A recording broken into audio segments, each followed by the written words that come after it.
only child with a single mother raising me, and uncles had her back. I was taught by men. So I learned toughness by my uncles. I learned to be a little bit more aggressive in what I want. So it's like, and I had a lot of L's. Me starting, I'm shy. I'm a Cancer. I'm more shy than the average person. So me doing poetry was a fear that I had to conquer of myself. It wasn't about anything else. That was more of, bitch, I know you scared. Don't nobody know you scared. But you finna break out of this. So, sexuality, erotic was me getting out of my comfort zone. So once I'm out my comfort zone, I can't fail. I become my worst enemy. I become my own competition. Because now it ain't about everybody that's around me. It's about me proving something to myself. Because one, I done jumped out there. And it's either you're going to jump out there and you're going to fall, or you're going to jump out there and figure out what you mess up, make it up, fix it, correct it, and keep it going. That's why I say I learned not to put my emotions in play due to poetry made me tough. I had a person that I looked up to tell me when I first wanted to be a host, oh, you can't do that. It took me 3 years to do it. I can't what? Right. Fuck the 3 years. It was, I can't. Exactly. Okay. And you're not them. So it's like, just because it took you too long to do it, maybe you slow. But I'm more of a conservative, so I sit back and I watch. Yeah. Right. And again, I was with a dude that was a hustler, that DJ, that walked in there, talked his talk, got shit done. Oh, that's what it takes. All right. I'm a poet. All right. Let me use some of these words. Went in there, asked this, got that, that. Okay. Okay. Bitch, I don't even know what I just said to you. You got that foot in the door? I got the foot in the door. Right. I was open with, and I've always been open with artists. I've always been honest. This is what I want to do. This is my vision of doing. Right. Bear with me. We gonna ride this storm together, but I always told them I network 365. And that's something that I actually do. I'm not walking and speaking in words that I can't hold on by. Right. If that artist is not on my show, most likely in the video somewhere, they're still being posted. They're still being promoted. Right. I probably got them on my page more than the next promoter that they had them on there. Exactly. And they ain't even on my show. That they paying 30% to talk about that, getting robbed. So, and on top of it, I am one of the promoters that don't charge artists to perform. Exactly. They're already struggling. Struggling artists is where they're struggling. Why you charging them? And then they get a little something and you like, And I tell them, I can't pay you, but I'm not charging you to get in. But I promise my job is to network. And you're going to network with somebody. You're going to meet some people. You don't never know who those people are in there or what they do. And I will stay consistently promoting you, regardless if you're on my show or not. And it never stood me wrong that any artist that I've been with or had on my show that's not no longer, they always say, you was right. You said that. You said you was going to wind up getting a podcast. Yeah, I said it, but that was my vision. But that was another scared situation. Right. But again, when I jump out, I'm giving it 110. If I can't give it 110, then there's no need for me to do it.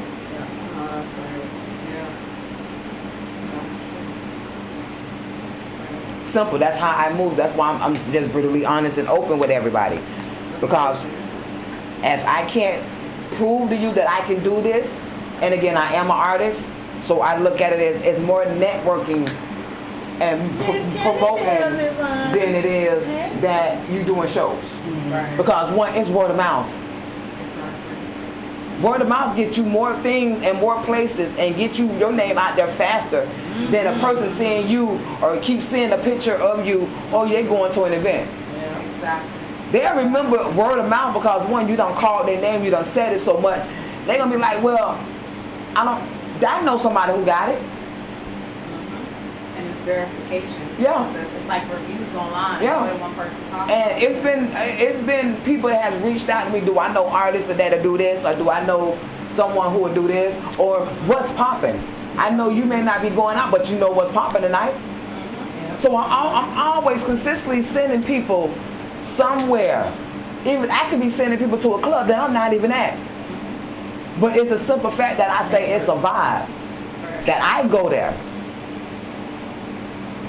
It's a word of mouth. I know before I even met you, that's one thing that I knew. Just studying you about how you went to this place, that place, and how you promoted people. And before you even contacted me, I was like, you know what? For my album release party, I'm gonna do something with her because I was watching. I don't just get involved in everybody's business circle. I watched you since March, since March, and I looked and I said, okay, I like the way she's moving, you know. And then when I met you, it just confirmed it so much more. You know what I mean? And because you started it with, this is how I'm competing with myself. I think more artists need to do that. Stop competing with everybody on the radio station. Stop competing with your friends.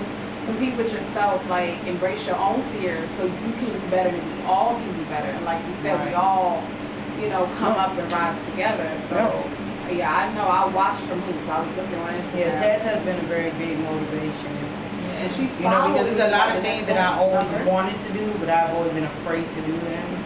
You know, but then, you know, Taz comes in and making us do it, you know. It's not so much making, it's motivating you where you want to take steps out. But I'm saying making is not a negative word. Right. What I'm saying is, There's a lot of things that you have up here that you want to manifest, but because you're not really sure how to do them, you kind of just don't do them. Yeah. Right? You got too much shit to do anyway.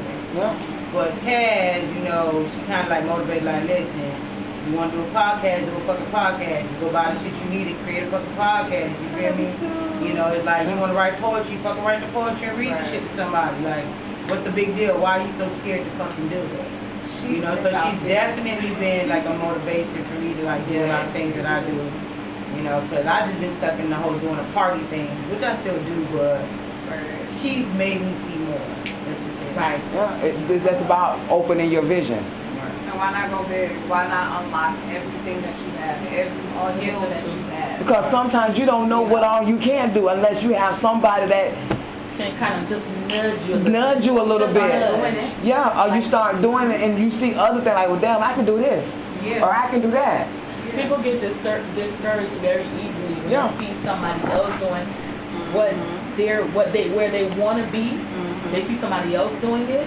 And they're like, well, they already at this level. There's no way I can get to that level. Right. Yeah, it is. So I'm going to just stop. A lot of people think Or like even that. stepping on toes. Like, you know, I'm not I'm going not to step on that person's toes. You know, like, they already got that's my down pat right friend, here, so I'm not going to do it. I'm not going to, like, you know. But you got to learn how to still do your own thing and then be able to still collaborate. Yeah. Right. You understand? Like, everybody has to learn that collaboration word. Right. Collaborations mean everybody can still be doing the same shit. It's just that y'all acknowledge each other. Yeah, and you guys respect each involve other. each other in stuff that y'all do. It's not just this is my shit.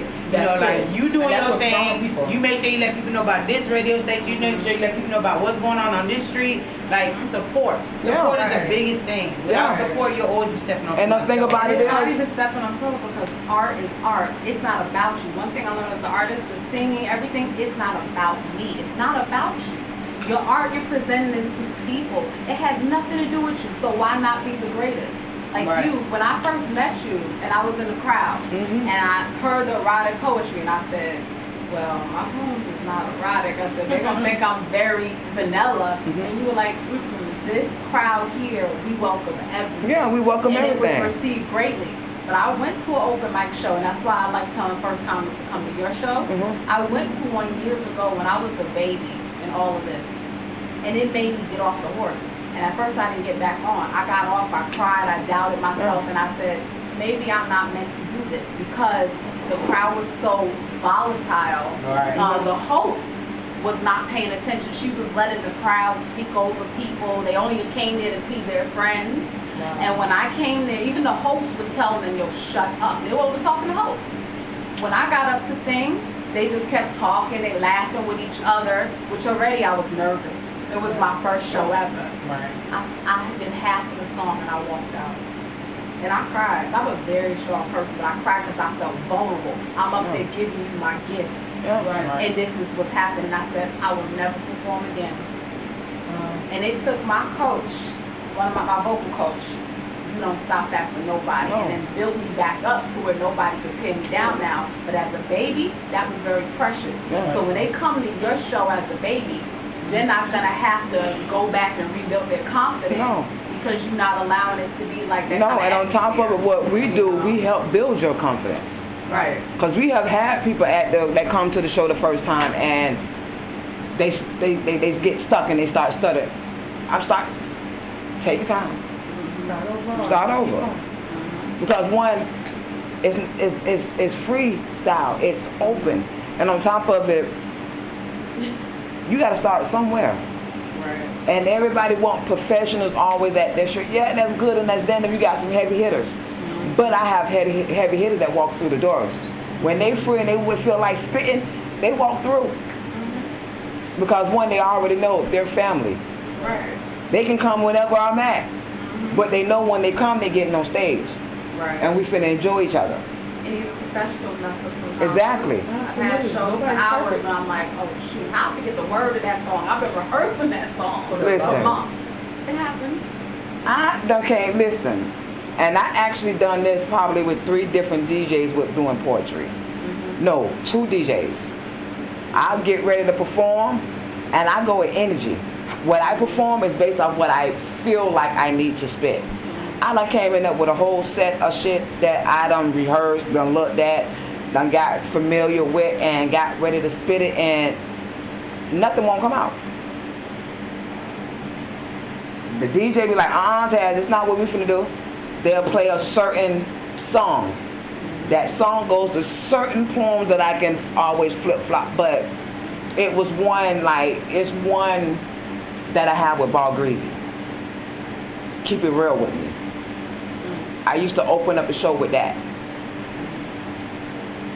That way it makes people a little bit more comfortable because they don't know what's going on, but they know if you are that blunt and open, then there's no, let me let down my guard a little bit. Let me relax a little bit. So, and then it's like, because I used to switch it up. I wouldn't hit them with something erotic. I would do something soft. And then I would build. I do maybe one in between, and then I would sit down and do my own set. I would do 3 poems, and that was it for the night. Now, I'll do it in between, because I figure like, with me telling a journey, even if you get sidetracked for a moment, we bring you back. So it's like I'm the bring back and or hyping the element level at that moment. So therefore it's like we keep that energy, we keep that vibe. You're the captain of the ship. Yeah. Keeping it stirred a certain way. So it is like long as it's never going to be a judgment. You have a lot of people that done song they song and get stuck.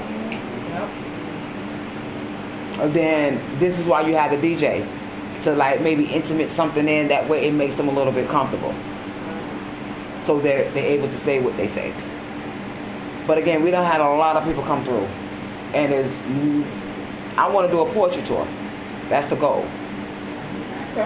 I have someone who reached out to me 2 years ago in Atlanta that has theaters, but like I told him, I can't fill a theater. One, I'm coming from Florida. That has to be promoted. From 2 different states. But like I said, he has my back and he told me whenever I'm ready, just reach out. But like I told him, I would allow him to have some artists from Atlanta. My whole goal is bringing a group of artists that